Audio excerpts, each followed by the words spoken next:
बच्चों, come back to Tiwari tutorials. क्या हाल है? लॉकडाउन का पालन कर रहे हो ना? हम लोग इस वीडियो में मिरर फार्मूला के दूसरे भाग को लेकर आए हैं। पहले भाग में मिरर फार्मूला का इम्पोर्टेंट डेफिनेशंस था। आशा है उसको देखे होगे, उसको याद करना, नहीं समझ में आए तो पूछना। दूसरे भाग में इम्पोर्टेंट फार्मूला है। मिरर फार्मूला बहुत ही आसान टॉपिक है, 10th में भी था। यह सूत्र भी लगभग सभी विद्यार्थी जानते हैं, 1/v + 1/u = 1/f। जहाँ u वस्तु की दूरी है, v प्रतिबिंब की दूरी है और f फोकस दूरी है। फोकस दूरी हमेशा वक्रता त्रिज्या की आधी होती है, r/2। आवर्धन भी जानते हो, आवर्धन का संकेत स्मॉल m है। इसका सबसे आसान सूत्र है v/u, या प्रतिबिंब की ऊंचाई बटा वस्तु की ऊंचाई। दो और सूत्र होते हैं कि यहाँ देख सकते हो, यह f/u - f, फोकस दूरी अपॉन वस्तु की दूरी माइनस फोकस दूरी, और यह v/f - 1, प्रतिबिंब की दूरी बटा फोकस दूरी -1। यह जो सूत्र है इसका न्यूमेरिकल में हम लोग जहां तहां प्रयोग करते हैं। एक बार फिर से समझ लें कि दर्पण का सूत्र या मिरर फार्मूला बहुत आसान फार्मूला है, और यह 1/v + 1/u = 1/f होता है। और आवर्धन जिसका संकेत स्मॉल m होता है, उसका सूत्र होता है u/v, या hi/ho। hi प्रतिबिंब की ऊंचाई हुई और ho वस्तु की ऊंचाई हुई।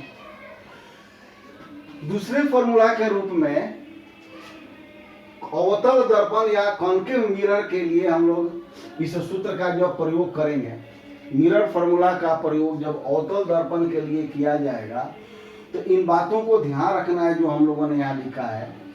यह चित्र देख सकते हो, यहाँ AB वस्तु है, यह अवतल दर्पण है, x इसका मुख्य अक्ष है, C वक्रता केंद्र, F फोकस दूरी और P दर्पण का ध्रुव, AB वस्तु और A'-B' प्रतिबिंब है।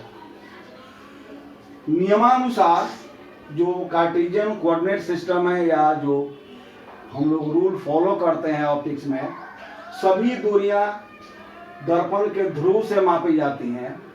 इस ध्रुव के बाईं ओर की सारी दूरियां ऋणात्मक होती हैं, दाईं ओर की दूरियां धनात्मक होती हैं।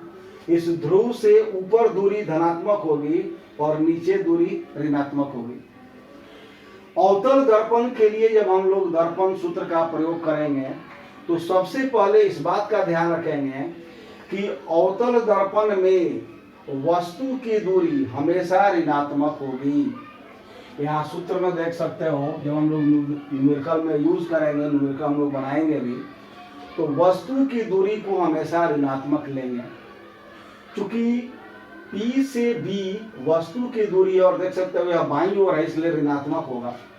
वक्रता त्रिज्या P से C, फोकस दूरी P से F, दोनों बाईं ओर है, इसलिए दोनों ऋणात्मक होते हैं।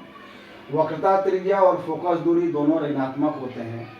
अब इसमें जो समझना यह है कि यदि वस्तु को फोकस बिंदु से दूर रखा जाए, तो उस स्थिति में वस्तु की दूरी फोकस दूरी से अधिक होती है, और यदि वस्तु की दूरी फोकस दूरी से अधिक होगी, तब भी यानी कि प्रतिबिंब की दूरी हमेशा ऋणात्मक होगी, और प्राप्त होने वाला प्रतिबिंब वास्तविक और उल्टा होगा। जैसा कि इस चित्र में देख सकते हो, यहाँ वस्तु की दूरी P से B है, फोकस दूरी P से F है, वस्तु की दूरी फोकस दूरी से अधिक है, इसलिए V का मान जो कि P से B' है ऋणात्मक है, बनने वाला प्रतिबिंब काल्पनिक है और उल्टा है, A'-B'।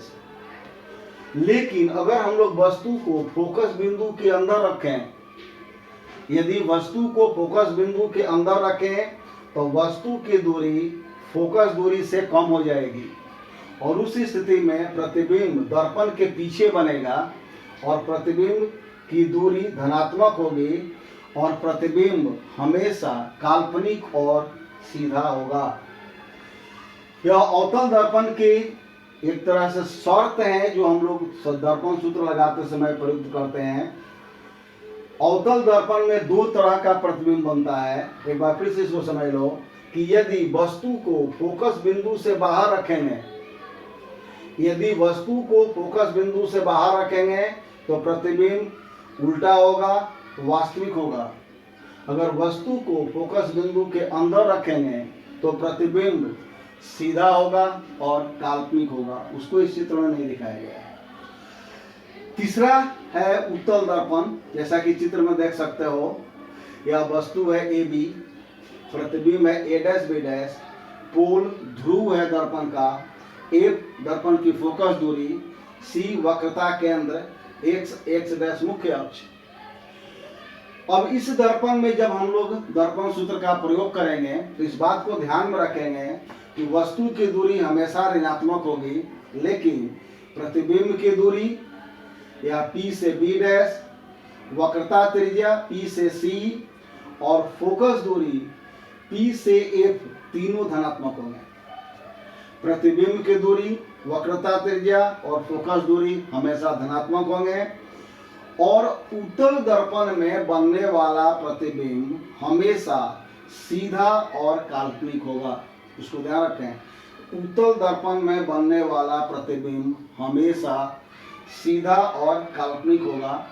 याद होगा 10th में क्वेश्चन था कि गाड़ियों के बैक मिरर में उत्तल दर्पण का प्रयोग किया जाता है, क्यों? इसका एक कारण तो यह है कि उत्तल दर्पण से बनने वाला प्रतिबिंब हमेशा काल्पनिक और सीधा होता है, और दूसरा कारण है कि इस दर्पण की दृष्टि क्षेत्र अधिक होती है। तो यहाँ तक हम लोगों ने मिरर फॉर्मूला जो टॉपिक था हम लोगों का दूसरा, उसका फॉर्मूला लिखा, इंपॉर्टेंट फॉर्मूला लिखा। इसमें बहुत आसान चीज़ है, इसको समझ सकते हो, नहीं समझ में आए तो पूछना। और अगले पार्ट में हम लोग इसका न्यूमेरिकल्स बनाएंगे।